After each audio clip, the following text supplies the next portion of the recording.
My wife and I have been married for over 10 years when the cracks in our relationship began to show. At first, faint and easy to dismiss. It started with small things, missed dinners, unreturned calls, her growing distance during conversations that once flowed effortlessly.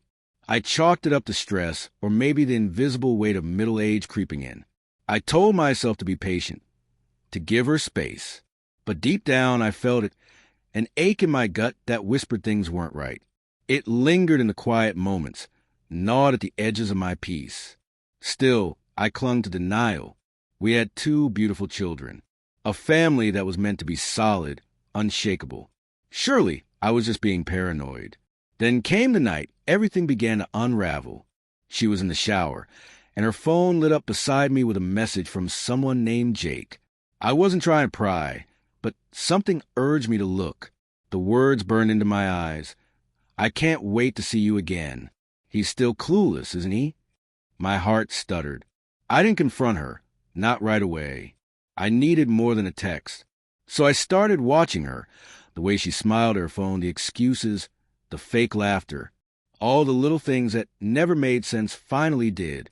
I hired a private investigator, a decision that felt like betrayal, but turned out to be my only shot at the truth. 2 weeks later, I had it all. Photos, video evidence, call logs. It wasn't a one-time mistake.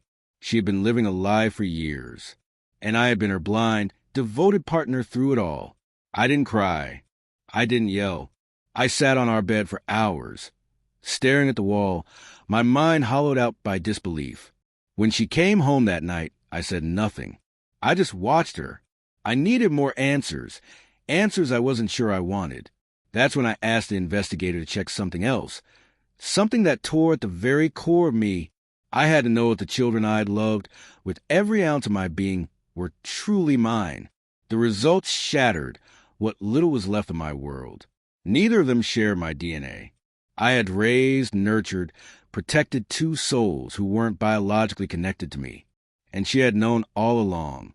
She had let me pour my heart into someone else's children while keeping that truth buried.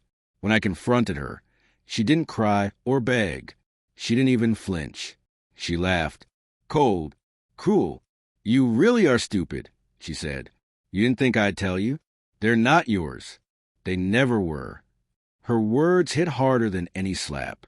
And then she tossed the paternity papers on the floor like trash and walked away. That night, I moved into the guest room. The house felt different, like the walls were closing in, like every photo on the wall mocked me. I couldn't eat. I couldn't sleep.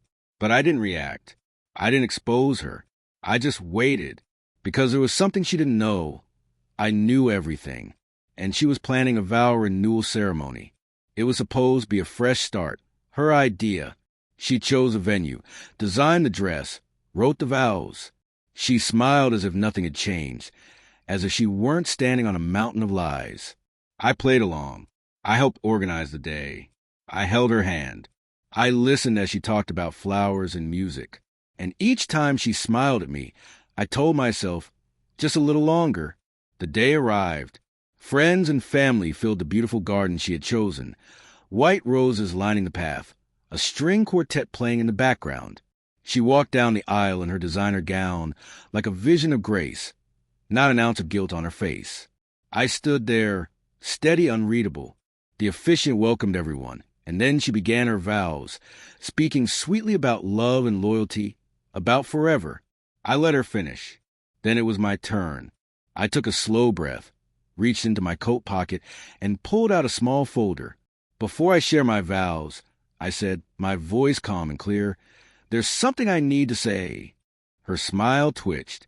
Confusion clouded her eyes. "These children," I said, holding up the test results, "aren't mine."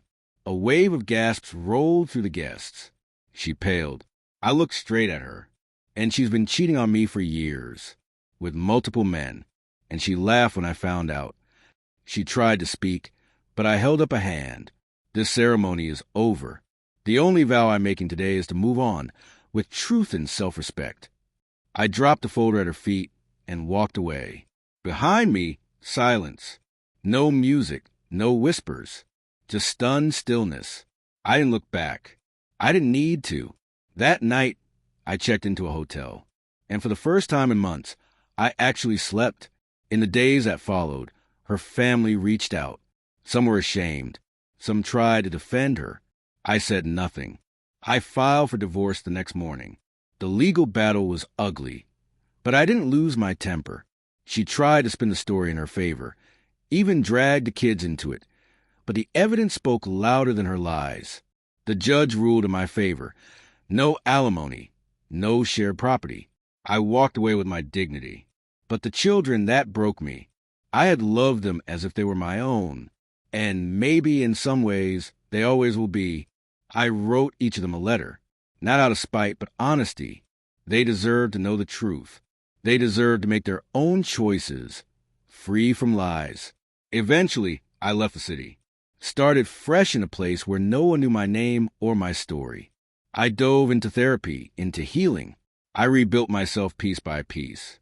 Some days were harder than others, but with time, the pain hardened into strength.